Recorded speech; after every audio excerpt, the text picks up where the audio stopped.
Hey, welcome back to Recently Played with Sean. I'm Sean, and this should be a pretty fun episode because I get to talk about my favorite K-pop group. I'll be giving you my honest thoughts, feelings, and opinions on Hashtag by LOONA. Let's get into it. Let me start out by saying that this was easily one of my most anticipated albums of 2020, and I think it's important that I give some context as to why I would get so excited about a 17-minute K-pop album. So I think I'll start off with some background info about how I became a fan of LOONA. I first learned of LOONA not through their music or their videos, but through their promotion strategy. It was so grand and over the top that it just seemed like this was something worth paying attention to. So starting in 2016, entertainment company Blockberry Creative revealed 12 members over the course of 12 months, each accompanied by a single, sometimes a video, and then we get these mini albums comprised of subdivisions of members that have already been announced. And before their official debut as a full K-pop idol group, I can say that the 3+ hours of music that LOONA had cumulatively released was, for the most part, pretty solid, enjoyable pop music. I wasn't a fan, but again, this just seemed like something worth paying attention to. And then in August 2018, after the release of their debut mini-album featuring all members of LOONA, I was sold. Of course, what I'm talking about is their first album, Plus Plus. Plus Plus was a hard-hitting, confident, in-your-face debut. Every song just gently pushed the boundaries of pop music in slightly different ways. It was fun, catchy, and everything that pop music strives to be in 18 minutes, which resulted in hours and hours of replay value.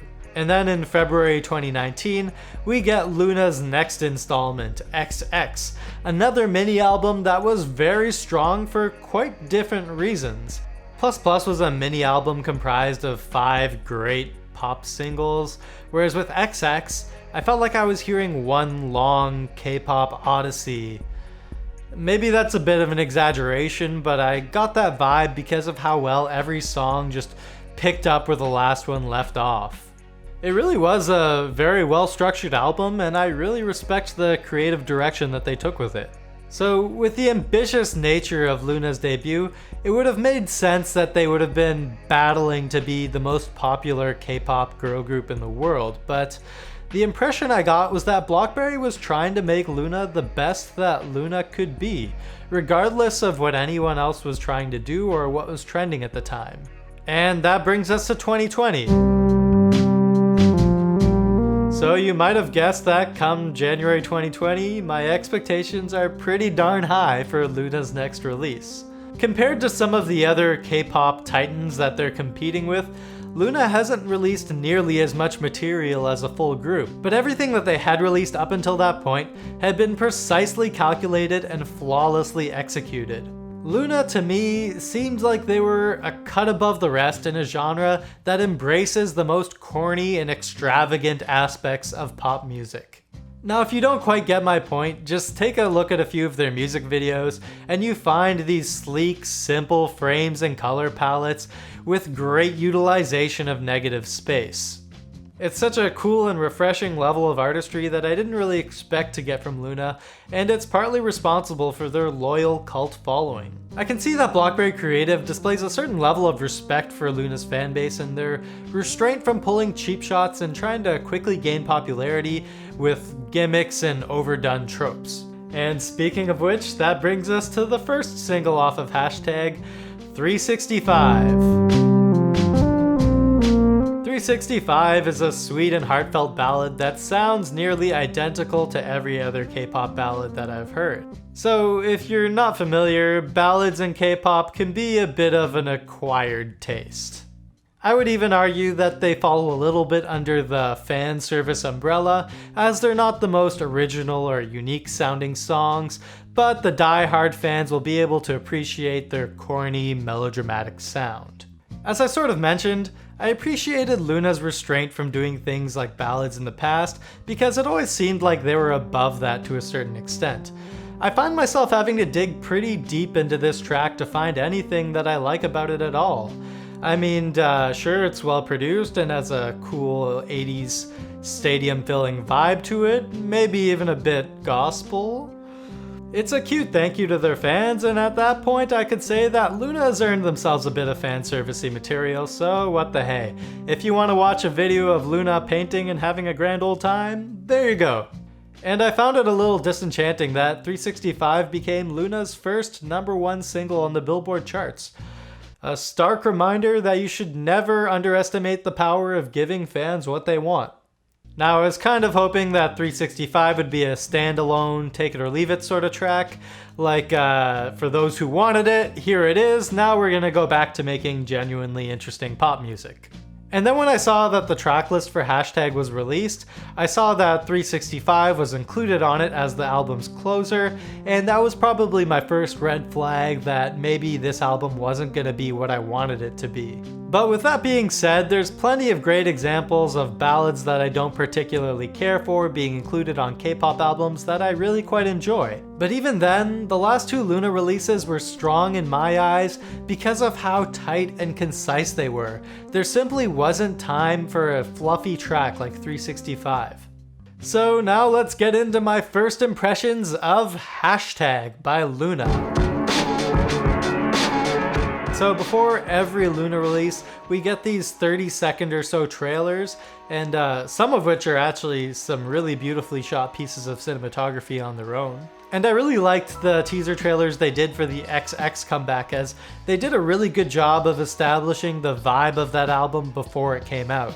So before Hashtag came out, there was one teaser in particular that really caught my attention. It had this dark, industrial sounding production in the background that gave me the impression that this was going to be a bold and brave new step forward for K-pop.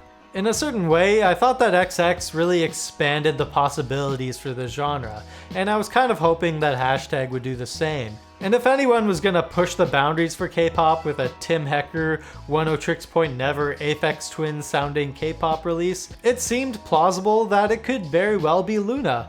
They just had to keep moving forward from where they left off with XX. Now at this point you should have a pretty good idea of why I was so excited for this album and what I thought it was going to be. So what were my first impressions of Hashtag by LOONA? I thought that this album was a disappointment because it wasn't what I wanted it to be. Let's start with track 1, Hashtag. That dark, gritty, industrial electronic sound was limited to just the minute-long intro track, and there's not a single moment on the rest of the album where we hear anything remotely similar to it. I found this to be particularly disappointing, as the intro tracks to the last two releases did a really great job of bringing us into the world of the album, but this one just felt out of place. And that brings us to track 2, So What?, which is what I would consider to be the lead single of the album. And right off the bat, I just find this to be a very disappointing and problematic track. It almost embodies the exact opposite of everything I like about LOONA's music. So What is obnoxious, gimmicky, and disjointed. On my first playthrough, I was taken back by how some of this sounds like it could be Blackpink, a group that I would consider to be the antithesis to LOONA. I get that they're trying to be badass and heavy, but it also sounds like they're trying. There were plenty of badass and heavy moments on the last two releases, and those ones sounded way more authentic. And one of the best examples of those I can think of would be their 2018 track, Favorite, which is just such a badass and heavy sounding song. But that sound is accomplished through some really smart and clever production choices. So at the beginning of Favorite, they introduce you to this weird and warped sounding sample that kind of just makes you feel a little uncomfortable, and then they blend it into the track and introduce the drums and the vocals on top of it, and it gives it this really confident and dominating feel. They don't need to prove they're badass, they just are. When I compare that with So What, where they literally chant, "I'm so bad," it kind of just sounds hollow and lame. There is some cool moments on So What. I like the dubstep wobble in the chorus, and I think it was a good decision not to do that in halftime. I think that the juxtaposition between the bright sounding group vocals and the dark instrumentals was interesting. I think the way the members jump in and out of the verses had this kind of fun and playful vibe to it, and the bridge does a decent job of building up some tension. Past that, I'm really reaching to find anything I like about the track, if I wasn't already. And then after So What ends, we begin to hear music that sounds like LOONA again, or at least the version of LOONA that I know and like. Let's talk about track number 3, Number 1. After I was able to put aside my expectations of what I wanted this album to be, I ended up falling in love with the track Number 1, which is quite easily the best track of the album. It's so simple and effective, and there's a lot of little details that go a long way. Most of Number 1's strengths are working quietly in the background. There's this really nice sounding synth melody that starts at the beginning, and for most of the track's duration it's playing in the background. There's also a really pleasing sounding keyboard which seems to be guiding the track forward, and then they mix that with these really big and full drum and bass sounds, and it gives it this really groovy and smooth effect. There's nothing incredibly edgy or different about it, but it's a fun, catchy, and memorable pop track. And as time went on, Hashtag kind of shrunk from being a 6-track album to being a 3-track one for me. And what I mean by that is I would always start with Number 1, then listen to Oh Yes I Am, Ding Ding Dong, and that would be it for me. So let's get into track 4 and 5. There's definitely some cool moments on track 4 out of any song on Hashtag. It definitely has the most experimental sound, which I thought worked really well on the last release, XX, and I liked the overall way they utilized negative space in the production. I actually like the bridge of this song quite a lot. There's a great moment where we hear just this stripped down drum beat with only rapping over top. It's one of many examples where LOONA can show us that less is more. However, it's the lackluster chorus of Oh Yes I Am that prevents it from being impactful. The song sounds like it's trying to score a goal but missing all of its shots, and then I feel like it ends before it makes its point. And I have pretty similar feelings toward track 5, Ding Ding Dong.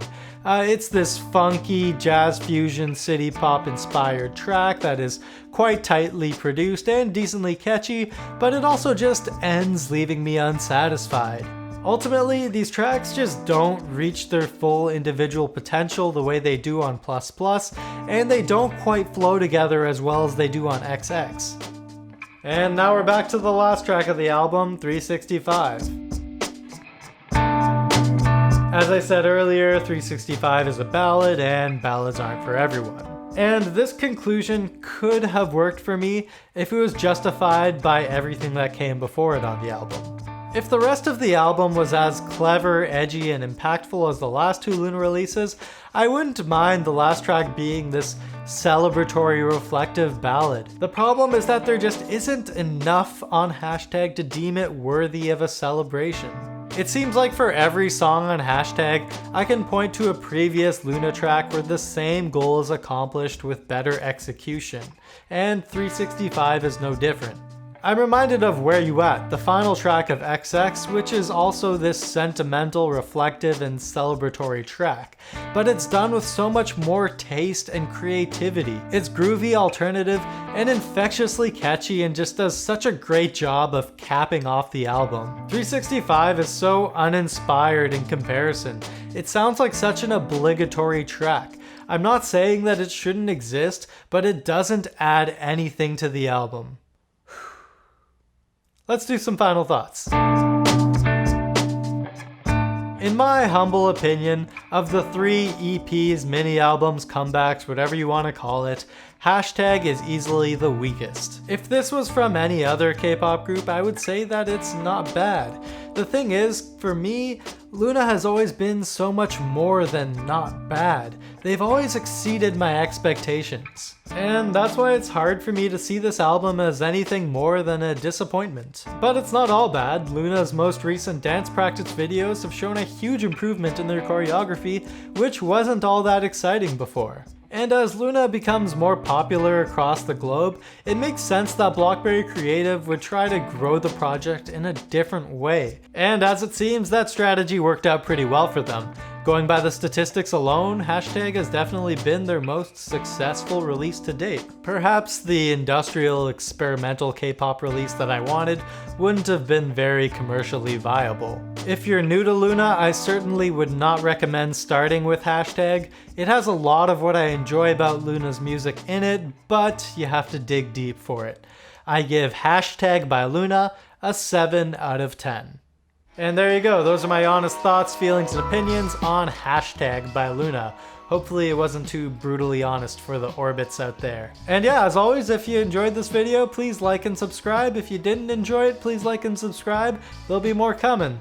I'll see you next time.